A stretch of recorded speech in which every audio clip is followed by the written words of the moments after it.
Irregular Nation? And how are we doing? Welcome to another episode of My Feels and Love for Bob's Burgers. Oh my, I do love me some Bob's Burgers, everybody. Let me tell you. I mean, when I first saw the when I first saw the first episode of Bob's, I was just like, oh my God, I love you. It was just it tickled all the strings for me. It really did. And of course, I even have my I love you, but you're all terrible shirt going there. Yeah. So even back in the day, as you guys can see all the pop goodness behind me, of course, everybody that tunes into the channel knows I have all this shit in the background, plus all the stuff over there. I even got Bob's going on right now in the background, which is great. That sound's not on, of course, but, I used to have quite the collection. I had them all. Well, not all. I mean, there's a lot of characters in Bob's Burgers, but on my birthday in February, my buddy Joey got me Coochie Kopi right there, that green fucker that just stares at you all the time, which is Louise's favorite toy, by the way, and Beef Squatch right above it, which is Gene Belcher, and that is a character he created in the show. It's like a mascot, and he always wears the burger suit for Bob, for his father Bob, of course. And I'll show you some of the imagery of that. But where I was going with the Pops was I had Bob, Tina, Louise, Teddy. Oh, I had them. And I had an ex that was also a big fan, and I allowed her to take that shit. Now, the reason I go, damn it, is because now, years later, because Bob's got very, very, very, very popular. We're now in season 11, and I haven't even checked out season 11 yet, just because I always have so much other shit to watch and going on. And Bob's was always one of my it's one of my faves, of course, especially on the animated realm, where it could be on all the time. It's like a great background also. Every time, it's one of those shows too, every time you watch it, you catch something else. So this is a very well done animated series. They put so much ties into like stereotypical shit that goes on in the world. The characters alone fit people that you'll definitely know within your real life. So like when you see some of the bits that go on, you just lose it. I mean, you legit just lose it. I'll pull up some of the characters for y'all just to show you some of that shit. I'm even going to play the intro, because on every Bob's intro, the intro to the show, it's always something different. Like there's always like a van that pulls up, and it'll be a different, like quirky kind of like play on words with whatever the service is. And one of the running plays, I'll get back to the Pop thing, by the way. One of the running things that goes on is the store that's always right next to him always goes out of business. Always. And in the beginning, they show exactly what that is, and it's always some stupid ass fucking thing.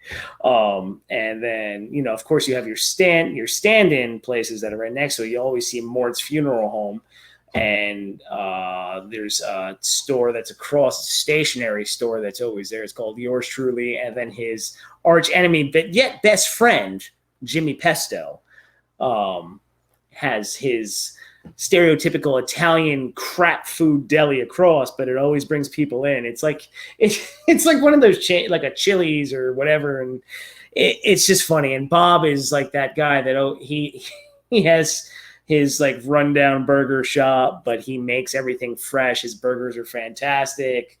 Like, I've eaten them. He uses all the fresh ingredients. There's always plays on that. That's only like small bits of the show too. Like, that's not even the major points of the show. Like I said, there is so much jam packed into this show where you're just like, oh my god, I need to just watch it. Whether it comes to the kid angle, like the little kids, Louise, Jean, and Tina.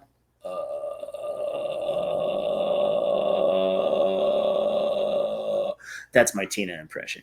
Anybody that watches the show will understand that noise. Oh my god, Tina, stop. Linda, his wife, oh, what a character she is in the show. You're just like, Jesus. And she loves her show tune, so she's always like singing. She gets very excited about everything. And there's, you know, so like I said, I'll show you guys all that kind of stuff. But as you can see, I absolutely love the show. It hits so many different levels for me. I love it. Love it, love it, love it, love it, love it, love it, love it, love it. Woo!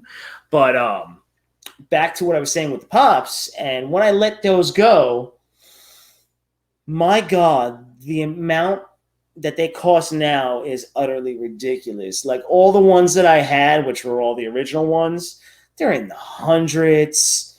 I'm like, are you fucking kidding me? I ain't spending $100 for Tina. Hell no. Oh my God. Or Gene or any of them. And I'm just like, damn.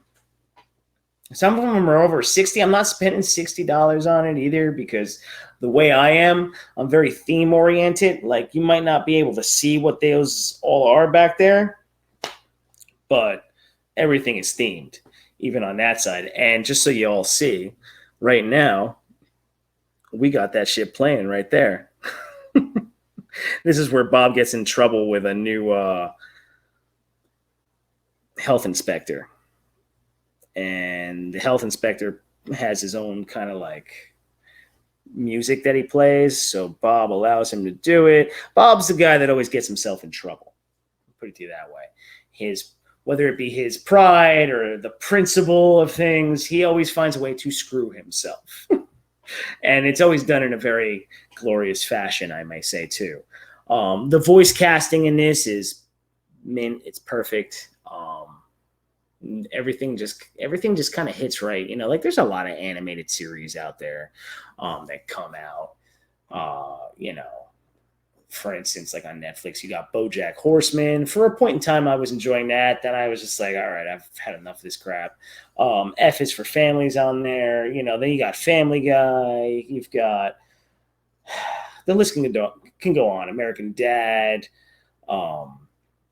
You know, Rick and Morty, all these things. I love all these. I like all those shows, but none of them really compare to what Bob's Burgers does. Not at least for me at all. So, you know, let me pull up some stuff too, so you guys can all get an idea of what I'm talking about. You know, for anybody that might not even watch this, you know, I don't know if anybody even watches.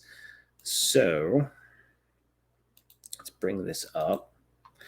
Okay, there we go. So just to give you an idea of some of this stuff, like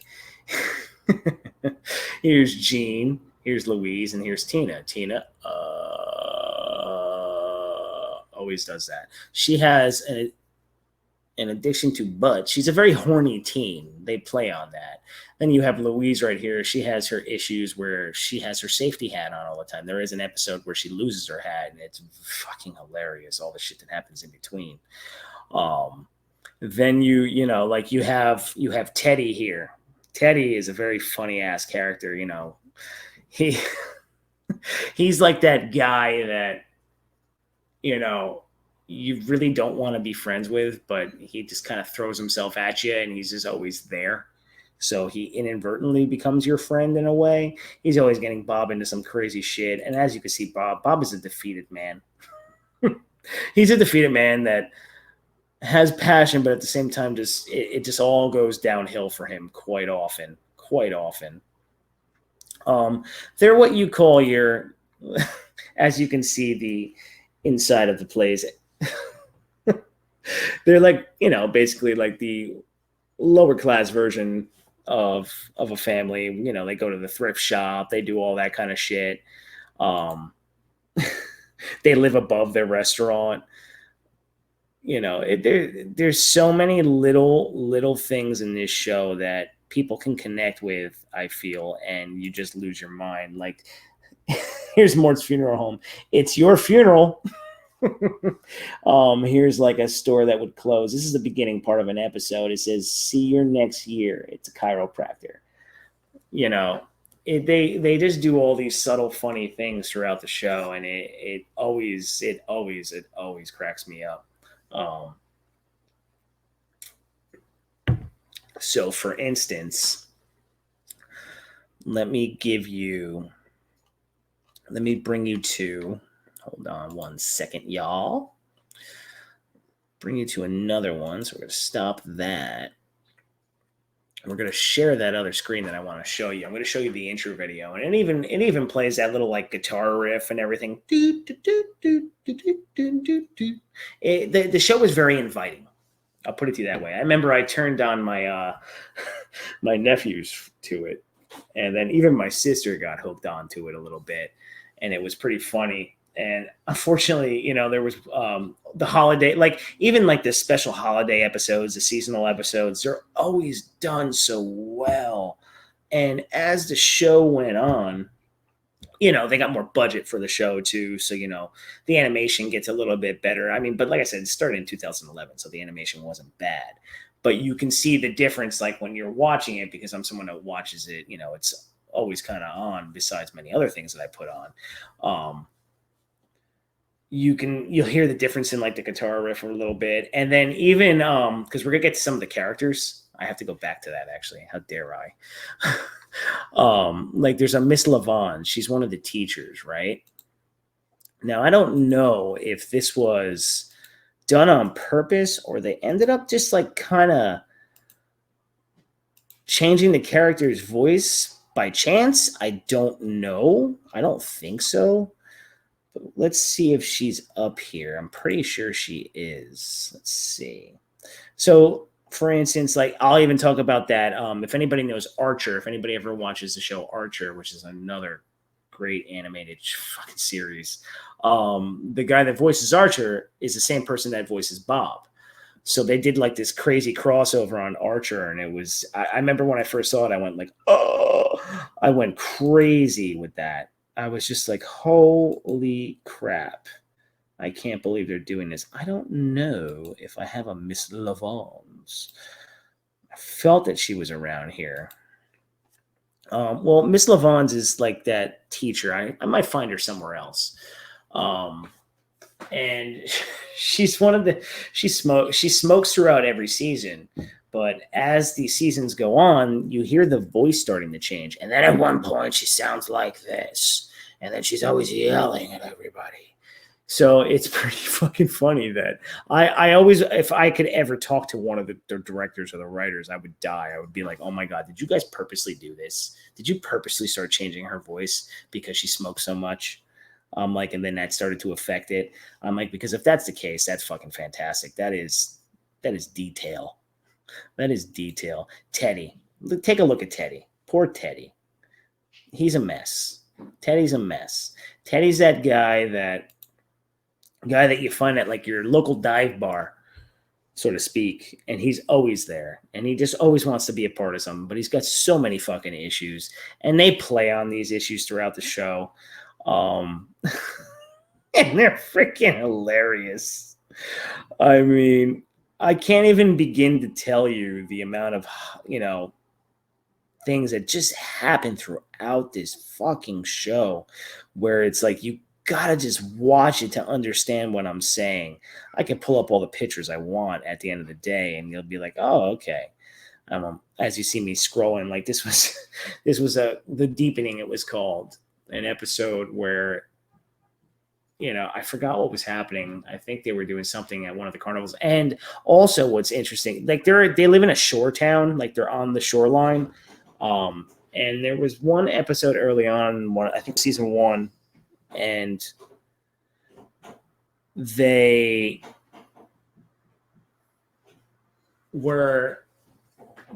show a map and it looks like they were coming out of Jersey. And I'm like, are they located in Jersey? Is that what that is? Because they drove down to Florida where Linda's parents live. And oh my God, they're another part of that stereotype. That's what I'm trying to say. Like the stereotypes in this show, there's no way people can't relate to it. How can you not relate to it at the end of the day? Wait a minute. All right, here we go. Let me bring some of that in. Trying to get some of these characters here. Here's Gail. Like Gail is Linda's fucking sister, and she is just terrible. She's like she's a crazy cat lady. And what is oh I can't even, like, she would be like your crazy aunt or whatever it may be. Obviously she is the aunt in the show, but that, like, every time she kind of comes over, you're just like, oh gosh, why is this happening? And then there's Mr. Fishoder. He's the scumbag landlord of the show. The alcoholic. He's got the big house and all that. They play on all that kind of stuff. It literally, like I said, literally hits on everything. And I'm sorry to like be repeating myself on some of this stuff, but it just goes to show you how much I do love the show. You can see me scrolling. This is her like main cat this is her cat that she took. I think his name is Mr. Whiskers. I forgot that she took off someone's windowsill. She treats it. She never gave it back either. This was a holiday episode right here. Bob can't stand Gail. Like I said, they hit on all the notes in this show, and it is so hard to not get down with it. It really is. Why is that not working for me? There we go. Sorry about that. There's a little clickety click. Then you got, this is Tina's obsession right here. This is Jimmy Pesto. Jimmy Pesto Jr., I'm sorry, because Jimmy Pesto is also his father. But Jimmy Pesto, Tina has a butt obsession, so she loves his butt. She's always looking at his butt. And also, Jimmy likes to dance. He's always dancing. And he also has a speech impediment, and he talks like this. Oh, so crazy, Tina. So, oh man! And then there's Zeke. Zeke is another funny play on everything. And then you got Rudy right here. Rudy's got an asthma problem, and there's so many things that happen with him at times, and it's very subtle. Oh my God. You have, like I said, you literally have to just put this show on and sit through it. There's Jimmy Pesto and Bob always going at it. They're always going at each other for something. These are just some of the freaking characters that I'm showing you right now. Either I can't take you through every character. It's impossible. But like when I'm saying with Archer, right? They had the Archer tie-in. So there's Archer, there's Bob. Archer played on his show. Now Archer's an assassin and all that. If anybody hasn't seen Archer, you want to wet your pants, go watch Archer. Oh my, you will wet yourself. It's totally different from Bob's, but that's them doing it in the style of the Archer, animation. And when I saw that, I remember just dying. Like there's the family. I'm like, Tina looked like a little boy. Oh, Jesus. It's fucking great. All right, let me stop on that. Hold on. Let me stop sharing on that one. And as you hear me talking, I'm just giving you like all the riffs and stuff that I like from the show and how it's done and all that. But let me just play the intro just to show you what I'm talking about. And it's real quick. It's not even long. I mean, you'll see that like in the intro, it says grand opening, grand reopening, reopening. There's always a problem for Bob. There's never not a problem for Bob. Share that audio. Don't you forget. It's been a hot minute since I've done that. So all I'm doing is just playing the intro. And, like when I was talking about the way the song is, and then you'll see like there's certain styles. So here you go.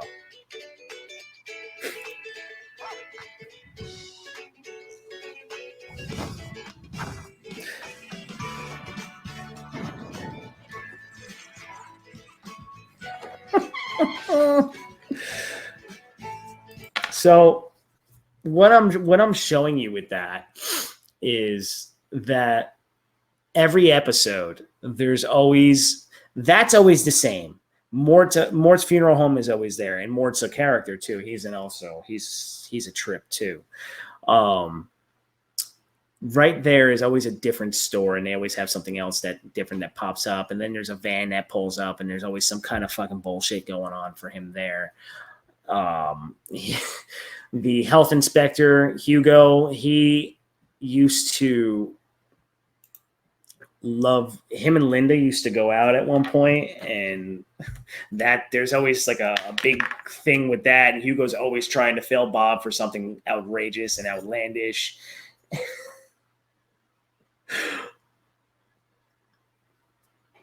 I mean, that's why I just flat out say that there's so much to this show, and there's so many different layers to it. There's so many different parts of the onion you can peel back, and there's something for everybody in this show. I know it's animation, but animation's where it's at. You can really stretch boundaries. You can tell more jokes. You can get away with more shit.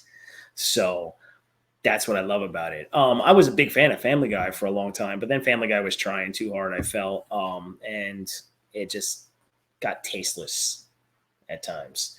And I'm like, all right, I've had enough.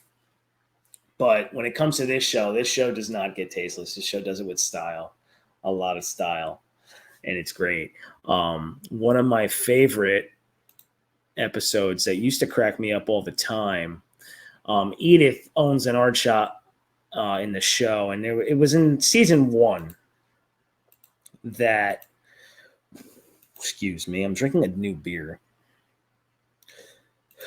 This was the art crawl episode.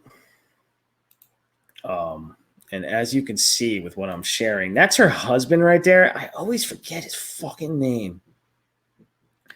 But you can see also in this episode, I'll go back to that shot. Gail starts doing her own drawings, and she draws anuses of different animals, and she puts them all over Bob's thing. And God forbid you ever tell her character that she sucks because she loses her mind. I mean, look at her with a little fanny pack right there. It's great. And then Louise is a straight up sinister and evil. She's the smartest of the whole bunch.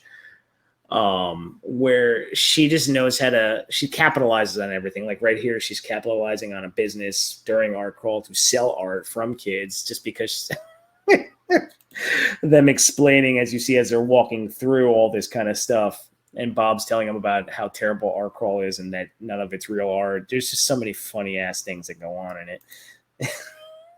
There's a lot of funny plays on the anuses in this show with the kids, with Bob, with Linda, all of them. But there was always this one spot right here, right? And like I said, Edith and her husband, they own their little overpriced art supply store, and Bob always gets in and out with it with them. But I always love the way the way old people would talk. And you see, they're going at it, and then he starts pushing Bob. He's like, "Come on, Chubsy, come on, you want to go?" And that's how he talks. You should go watch this episode because he talks like this. And Luis is just like, don't hit him because your hand will end up smelling like ointment and pee. And I just start losing it right there. And then he starts going at Louise, and I can't play this clip because I know I'll get in trouble. And Louise is just like, "You smell like ointment and pee." He's like, "No, you smell like ointment and pee. No, you smell like ointment and pee. No, you smell like ointment and pee." And then I just literally, every time I see that, I'm going to put it on again just because I just want to see that. I lose it. It's just the voice, and they just pick up on all these small things subtly, and I love detail and context with everything. So I lose it. I flat out lose it. And yeah. So honestly, everybody, I recommend Bob's Burgers, because to not watch it, I mean, I'm not even tapping in to everything. I mean, there's 11 fucking seasons, so it's so hard. There's so many characters. I'm only giving you some of the main ones. I mean, there's so many side characters to this. Like when Bob has to drive a taxi cab to support Tina for her, I think it was like her 16th birthday, or maybe it was her 13th, whatever it was. I forgot which birthday number it was because I think even they did. Um, oh no, they didn't. That's a different show. That's a different show. And Bob with the prostitutes and the cross dressers. Like I said, the show has everything you can fucking imagine. Everything you can imagine is in this show. So, yeah, y'all. I think y'all need to go get Irregular and go check that shit out. Because if you don't, I'm not gonna like you. No, but I will ask y'all in the live stream. I will be having another one of those probably Thursday. I'm thinking Thursday, but we'll see. So, yeah, that's all I got to say about that. It really is. I don't know how else to give you guys more explanation. I wish I can play like clips and stuff, but I know that that's gonna get flagged, and I don't want to get flagged. And I want you all to notice, and I pointed this out before. I'll keep pointing it out because I am suspended on Twitter. You'll see that down below where it says the Irregular Neil in the parentheses, you see Irregular Neil with the lowercase. That is my Instagram. My Instagram is where I do all my stuff. I can't do anything on Twitter because it's suspended. And I'm not really a big fan of Facebook, even though I share that stuff to Facebook.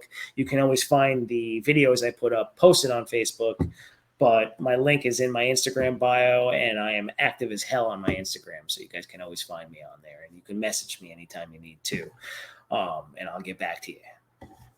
But, so, I want you all to go hit that like, hit that subscribe, and become a part of the Irregular Nation. Because why wouldn't you want to take a ride on the irregular side with me, the Irregular Neil? Stay classy.